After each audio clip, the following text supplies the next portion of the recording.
PLID রোগী অনেক দেখা যায় এবং তারা কিন্তু ওষুধ খেতে বেশি আগ্রহী। বলে যে ব্যথাটা আগে কমিয়ে দেন।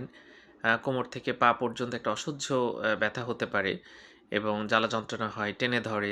এই সমস্যাগুলো কিন্তু দেখা যায়। তো যাক এদের নিয়ম মানাটা খুব জরুরি।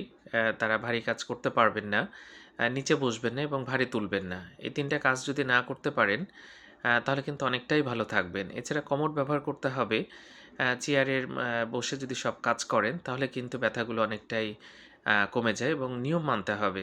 আপনি ব্যথার ওষুধকে সাময়িক ধামাচাপা দিতে পারবেন, কয়েকদিন পরে আবার হবে।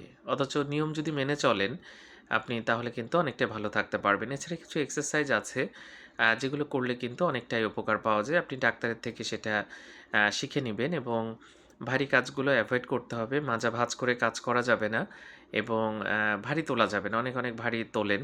আবার অনেকে মেঝেতে বসে কাজ করেন, অনেকে কমোড ব্যবহার করেন না। তাদের কিন্তু ব্যথা হতেই থাকে। তাই আশা করি আমরা সবাই একটু সচেতন হব। ধন্যবাদ সবাইকে।